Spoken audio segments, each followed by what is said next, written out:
दानापुर नामक जगह में एक धनी साहूकार अपने परिवार के साथ रहता था। परिवार में पत्नी सहित 4 बेटे और 4 बहुएं थी। साहूकार की सबसे छोटी बहू दुर्गा अति चतुर और होशियार थी, जबकि उसके पुत्र और 3 बड़ी बहुएं साधारण बुद्धि के थे। इसलिए साहूकार छोटी बहू पर सबसे ज्यादा विश्वास करता था।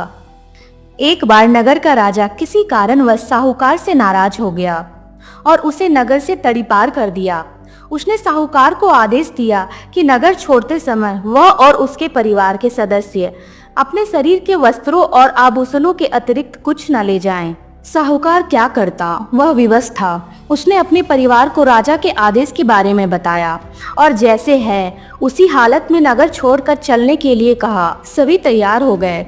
जाने के पूर्व छोटी बहू दुर्गा ने राजा के सिपाहियों से पूछा कि क्या वह रास्ते के खाने के लिए कुछ रोटियां ले जा सकती है। सिपाहियों ने मना नहीं किया। छोटी बहू ने आटा गूथा और उसमें 4 बहुमूल्य माणिक्य छुपा दिए। उस आटे की रोटियां बनाई और उन्हें पोटली में बांध दिया। जब उनका परिवार नगर छोड़कर जाने लगे, तब सिपाहियों ने पोटली की तलाशी ली। उसमें रोटियां देखकर उन्होंने कुछ नहीं कहा। साहूकार और उसका परिवार नगर से निकल पड़े। दिन भर की लंबी यात्रा के बाद रात में वे एक नगर में पहुंचे। वहां विश्राम के लिए एक धर्मशाला में ठहरे। रात भर विश्राम करने के बाद जब वे उठे तो साहूकार ने सबसे कहा कि वे सभी अपने आभूषण दे दें, जिन्हें बेचकर वह खाने पीने की वस्तुओं और वस्त्रों की व्यवस्था कर लेगा।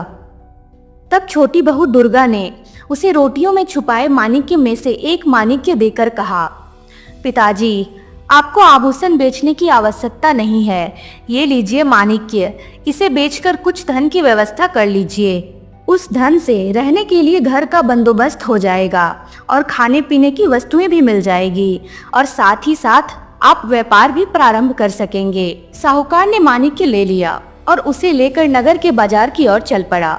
वहां उसने नगर के सबसे बड़े जोहरी के बारे में जानकारी प्राप्त की और उसके पास गया। उसके पास पहुंचकर उसने माणिक्य दिखाते हुए उसके एवज में धन देने का निवेदन किया।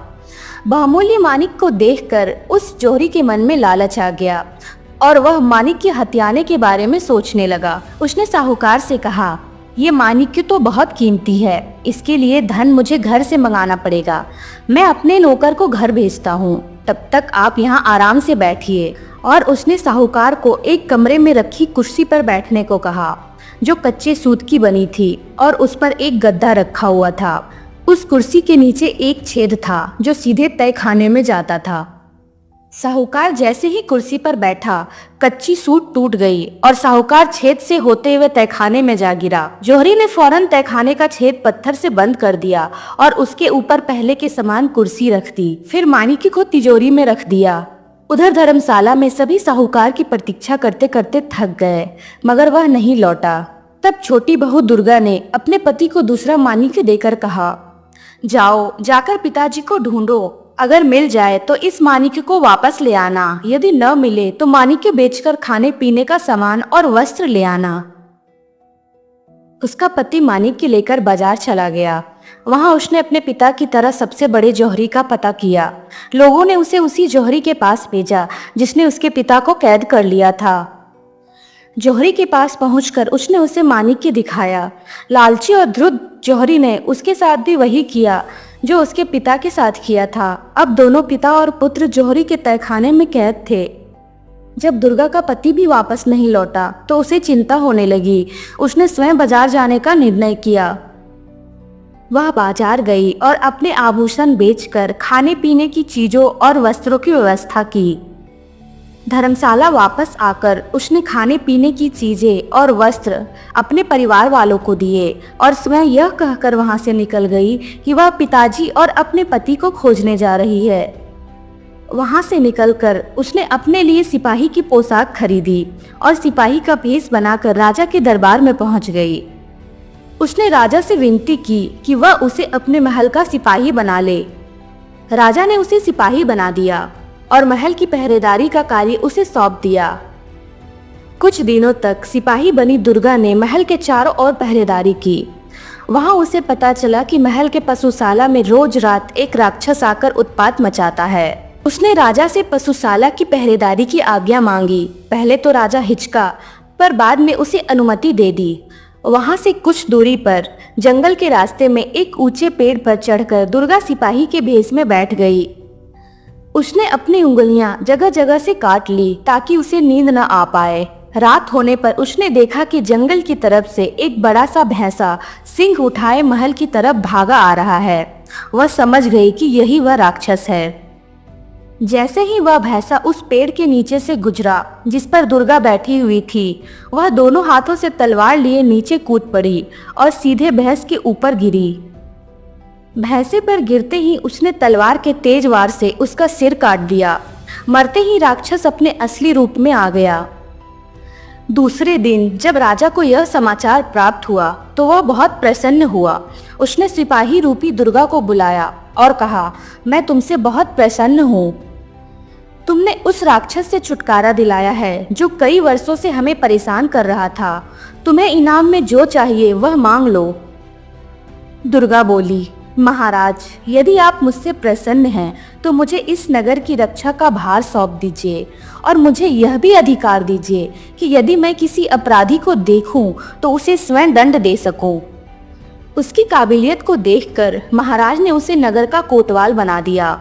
नगर का कोतवाल बनने के बाद दुर्गा ने अपने पति और ससुर की खोज प्रारंभ की। उसने सोचा कि वे लोग अवश्य ही नगर के सबसे बड़े जौहरी के पास माणिक्य बेचने गए होंगे। इसलिए उसने नगर के सबसे बड़े जौहरी का पता लगाया और उसके पास पहुंची।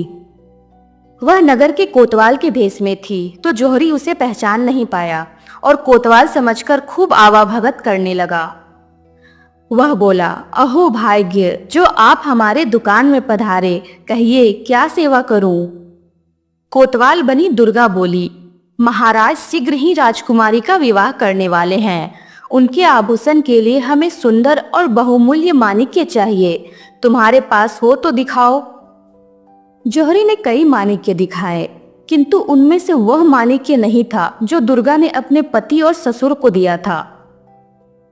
इसलिए वह उन माणिक्यों को नकारते हुए बोली, कोई ऐसा माणिक्य दिखाओ जो राजकुमारी के अनुरूप हो। यह सब माणिक्य तो तुच्छ जान पड़ते हैं। तब जौहरी तिजोरी से निकालकर वही माणिक्य ले आया जो उसने साहूकार और उसके पुत्र से छीना था। दुर्गा माणिक्य देखते ही पहचान गई। उसने सिपाहियों को आदेश दिया, पकड़ लो इस जौहरी को, यह जौहरी नहीं चोर है। जौहरी को कुछ समझ नहीं आया। तब दुर्गा बोली, यह माणिक्य तुम्हारा नहीं है, यह तुमने एक साहूकार और उसके पुत्र से छीना है। बताओ तुमने उन्हें कहाँ रखा है। जौहरी समझ गया कि कोतवाल को सब पता है। वह वहां से भागने लगा, मगर सिपाहियों ने उसे पकड़ लिया। फिर दुर्गा ने पूरी दुकान की तलाशी ली। तब उसे उस कुर्सी के नीचे पत्थर दिखाई पड़ा। पत्थर हटाने पर नीचे तहखाने में उसे अपने पति और ससुर अधमरी हालत में मिले। उसने उन्हें वहां से निकाला और तुरंत चिकित्सा उपलब्ध करवाई। जौहरी को राजा के सामने प्रस्तुत किया गया। कोतवाल बनी दुर्गा ने राजा को सारी बात बताई। राजा ने जौहरी को कैद करवा दिया। कोतवाल की बुद्धिमत्ता को देखकर राजा बहुत प्रसन्न था और उसका विवाह राजकुमारी से करना चाहता था। उसने यह प्रस्ताव कोतवाल बनी दुर्गा के सामने रखा तो दुर्गा ने उसे सारा किस्सा बताते हुए सिपाही का वेश हटाकर अपने वास्तविक रूप में आई और हाथ जोड़कर बोली, महाराज, मैं आपका प्रस्ताव स्वीकार नहीं कर सकती। मैंने ये सारा स्वांग अपने पति और ससुर का पता लगाने के लिए किया था, मुझे क्षमा करें। राजा दुर्गा की बुद्धिमत्ता और बहादुरी देखकर चकित भी था और प्रसन्न भी। उसने दुर्गा को क्षमा कर दिया और उनके परिवार को अपने नगर में बसने की अनुमति दी। साथ ही साथ नया व्यापार आरंभ करने में भी हर संभव सहायता दी।